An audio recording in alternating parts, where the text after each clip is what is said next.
Let's review. I like this song. It's a shame to talk over it. I spent a long time thinking about Final Fantasy X-2 when it came time to review. It's a game that seems to get a lot of hate, but I've always enjoyed, and I got to thinking about why. Final Fantasy X-2 has a lot to love about it. The characters are amazing, and the world is immersive and beautiful as they come. The story is solid and satisfying to experience. Let me just turn that down a little bit. Where was I? The characters are amazing, and the world is immersive and beautiful as they come. The story is solid and satisfying to experience. And on paper, this game should be up there with the greats. The problem I discovered is that pretty much all of the things that make Final Fantasy X-2 great are the things that are carried over from Final Fantasy X. The world is beautiful and immersive because I'm already acquainted with it. The characters are amazing because we've already been through so much with them.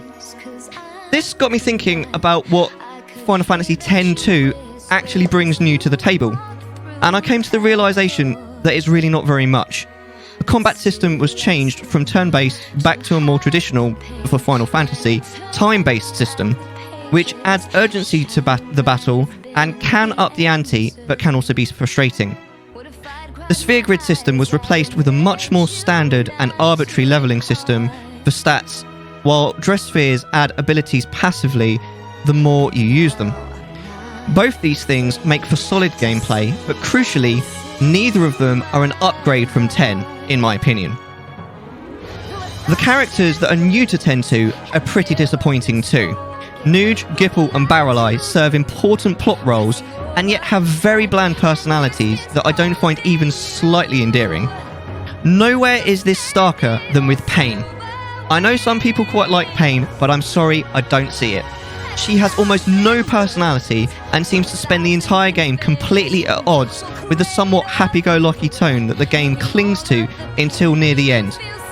She adds to the plot of X-2 in much the same way the other three characters I mentioned do, but at no point seems likeable or even believable as a companion to the other two. Where this is most jarring for me is the fact that she just so happens to know the four most powerful / influential people in all of Spira, being Nuge, Gipple, Barreleye and Yuna. If she had gotten to know them all after they were powerful, it could make for an interesting, albeit concerning, character flaw. But with her already knowing the three guys, and them all knowing her really well, it all just comes across as unbelievably convenient and incredibly lazy story writing.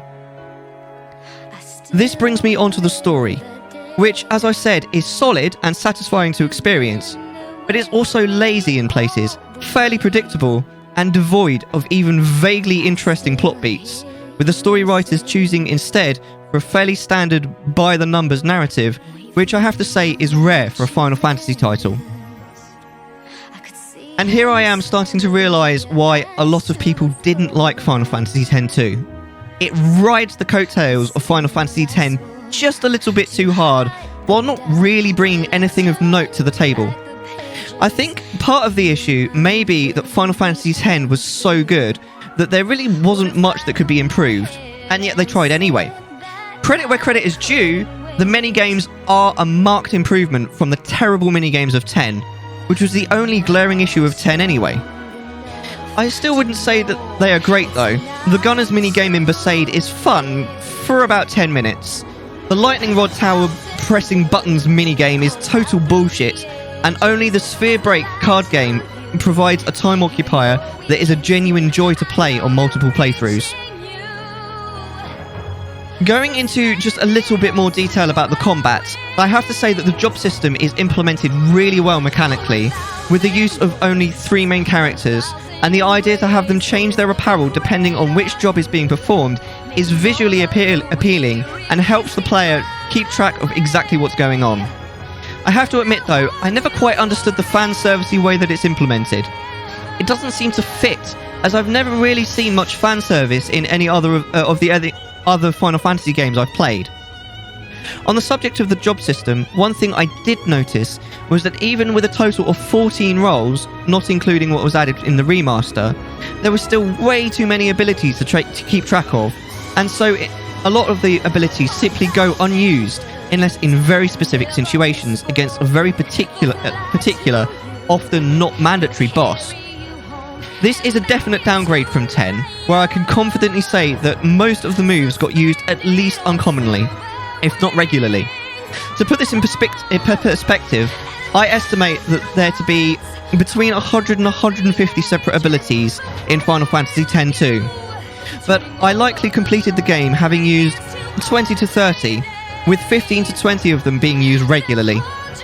The game doesn't make it easy to use a lot of the more interesting abilities, as the timer is constantly ticking down while you're looking for the perfect spell, and the game generally doesn't encourage you to use them with enemies that aren't easily killable with the same 20 to 30 abilities previously mentioned. Overall, I think if you were to remove Final Fantasy X from existence, X-2 would be a very mediocre game that may still interest some people, but genuinely would be worthy of a skip. However, anyone who was as enraptured by Final Fantasy X as I was and wanted to maximise their time in the beautiful world of Spira, Final Fantasy X-2 is definitely worth a play, as it provides a solid and endearing experience that will put a smile on your face.